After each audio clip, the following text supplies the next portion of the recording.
सस्ती सब्जी महंगा पराठा। लो देवर जी, आपकी पसंद की गर्मा गर्म रोटी और भरमा तोरी। अरे वाह भाभी, आज तो दिल खुश कर दिया आपने। आज तो खाने में मजा ही आ जाएगा। सच में भाभी, आपकी बनाई हुई तोरी खाकर तो मुझे नानी की याद आ रही है। एक तरफ सब रजनी के खाने की तारीफ करते रहते हैं तो वहीं दूसरी तरफ उसकी सास कुंती कहती है, अरे बहू, आज रोटी में घी नहीं लगाया क्या? ऐसी सूखी रोटी खाने से तो अच्छा मैं अपना उपवास रख लूं। भला ऐसी सूखी रोटी गले से नीचे उतरती है क्या? वो माँ जी, मैं अभी घी लेकर आती हूँ। रजनी जल्दी से रसोई में जाती है और घी का डब्बा लेकर आती है। लो, अब तो लगता है जैसे रोटी को घी में ही डुबा दिया। अरे बहू, जब इतना घी लगाना ही था तो इसे अच्छा पराठा ही बना देती। पर वो माँ जी। क्या माँ जी? अरे कितना समझाऊं मैं तुम्हें, मैं तो परेशान हो गई तुमसे। अब कुंती रजनी की तरफ मुंह बनाती है और बेमन से खाना खाने लगती है। फिर अगली सुबह सड़क के किनारे सब्जी वाला खड़ा था। पड़ोस की औरतें भी पास खड़ी सब्जी ले रही थी। तभी कुंती, अरे बहू, फिर से वही लौकी तोरी, तुम्हें कुछ सूझता नहीं है क्या? कब तक हमें यही सब खिलाओगी?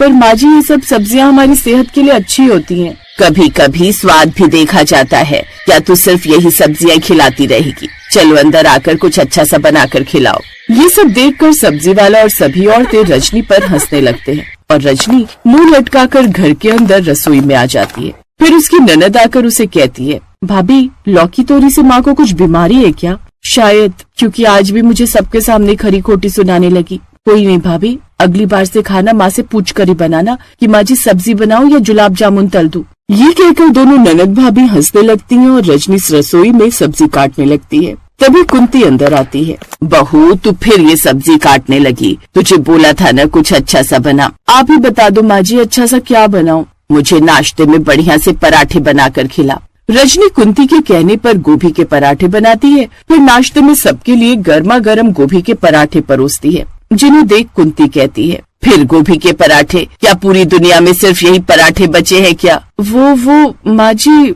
और पराठे सीखने की कोशिश कर रही हूँ। अरे शर्म करो कुछ, तुमसे 3 दिन पहले ही आई है मेरी बहन की बहू और जिस चीज के पराठे कहो वही बनाकर खिला देती है। अब तुम तैयारी करो, मेरे साथ अब 2 दिन उनके घर रहने चलो। माँ जी, आज ही? हाँ, आज ही। वहीं से सीख कर आना अब खाना बनाना। कुंती अपनी बहन को फोन करके अपने आने की खबर कर देती है और शाम को उनके दरवाजे पर खड़ी होती है। अंदर से कुंती की बहन प्रेमा हंसती हुई बाहर आती है। अरे आ गई महारानी। प्रेमा दोनों को अंदर ले जाती है। कुंती प्रेमा की बहू जानवी से कहती है, अब ये तेरे हवाले है जानवी बहू, इसको भी अपनी तरह खाना बनाना सिखा दे। भाभी, आज से रेसिपी क्लास शुरू। सबसे पहले पनीर पराठा। दोनों रसोई की तरफ चल देती है।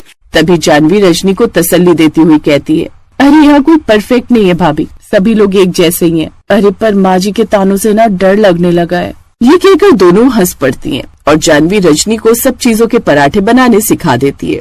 वहीं दूसरी तरफ प्रेमा और कुंती बातें कर रही होती हैं। तेरी बहू बहुत प्यारी है कुंती, तूने उसको अच्छे से कसा हुआ है। अरे क्या करूं बहन, मेरी आदत है, बिना टोके मुझे चैन नहीं मिलता है। हाँ, लेकिन एक बात याद रखना, टोकने से बहू की मुस्कान छिन जाती है। कुछ दिन बीतते हैं और कुंती अपनी बहू रजनी को लेकर घर लौट जाती है और फिर अगले दिन पूरी रसोई में पराठे की खुशबू फैली होती है और कुंती पराठे देखकर कहती है, बहू, ये कोई पराठा है या मक्खन की टिक्की? थोड़ी कम चिकनाई होती तो अच्छा होता। माँ जी, अगली बार ऑलिव ऑयल का इस्तेमाल करूंगी, हल्का भी होगा और सेहतमंद भी। रजनी अपनी सास की टोका टोकी को दिल से नहीं लगाती बल्कि सीख की तरह अपने स्वाद में ढाल लेती। भाभी, ये पराठा खाकर तो लगता है जैसे मैं किसी विदेशी होटल में बैठी हूँ। मैंने कभी सोचा नहीं था कि फ्रूट के भी पराठे बन सकते हैं। बस अंगूर थोड़ा खट्टा है लेकिन कुछ स्वाद तो बना है हर बार से हटकर। माँ जी, अगली बार से थोड़ा गुड़ मिला दूंगी तो मीठा हो जाएगा। लेकिन कुंती का टोकना अभी भी बंद नहीं होता, पर अब उसकी आवाज में डांट से ज्यादा अपनापन होता है। धीरे धीरे कुंती रजनी के बनाए पराठों को दिल से स्वीकार करने लगी थी, लेकिन रजनी के मन में उलझने छुपी थी क्योंकि कुंती की इच्छाओं के कारण घर का खर्चा भी बढ़ता जा रहा था। मैंने तो सबका भला ही सोचा था कि बजट भी सही रहे और खाना भी स्वादिष्ट हो, पर माँ जी को तो सही खाना चाहिए। अब पैसे भी कम पड़ने लगे हैं। और फिर अगले दिन जब रजनी का पति प्रमोद शाम को घर आता है तो रजनी उससे कहती है, सुनिए ना, थोड़े पैसे दे दीजिए, माँ जी के लिए थोड़ा सामान लाना है। अरे क्या हुआ, सब ठीक तो है? अभी तो पिछले हफ्ते पैसे दिए थे, वो खत्म हो गए क्या? अब माँ जी रोज रोज फ्रूट, पनीर, ड्राई फ्रूट के पराठे बनवाती हैं तो ये सब तो बहुत महंगा होता है ना, इसीलिए पैसे खत्म हो गए। कोई बात नहीं, माँ की खुशी जरूरी है। पर खर्चा संभालना भी जरूरी है। अरे अरे कोई बात नहीं, ये लो 5,000 रुपए, माँ को जो पसंद हो वो लेकर आना। प्रमोद की बात सुनकर रजनी को गुस्सा तो आता है, लेकिन अब वो मन ही मन फैसला कर लेती है कि आज के बाद वो भी अब बजट की फिक्र नहीं करेगी। और कुछ दिन बाद कुंती की बहन प्रेमा अपने परिवार को लेकर कुंती के घर आ जाती है और कुंती कहती है, बहू अपनी मौसी सास के लिए भी वही स्पेशल पराठे बनाओ जो तुमने हम सबको खिलाए थे।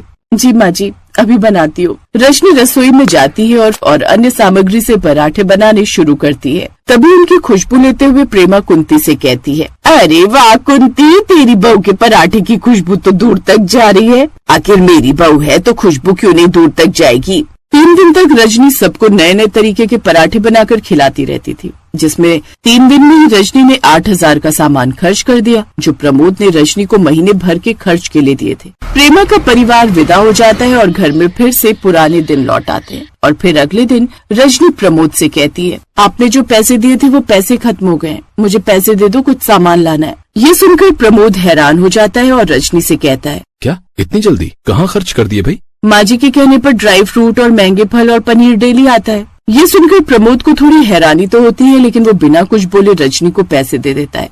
लो जो माँ को पसंद है वही बनाओ। प्रमोद पैसे तो दे देता है, लेकिन मन ही मन उसको अब बजट की फिक्र सताने लगती है और वो इस बारे में बिना कुछ सोचे अपनी माँ से बात करने जाता है। माँ, मुझे आपसे एक बात करनी है। आपके हर बात पर टोकने से घर का बजट हिल गया है। क्या मतलब है तुम्हारा? अरे मैं तो बस सबके अच्छे के लिए कहती हूँ। तुम्हें पता भी है माँ, महीना भी खत्म भी नहीं हुआ है और अब तक 10,000 रुपए खर्च हो गए। इतना खर्च? पर मैंने तो बस अच्छे खाने के लिए कहा था। माँ, ड्राई फ्रूट, पनीर वगैरह ये सब सुबह शाम खाने से खर्चा तो बढ़ेगा ही ना।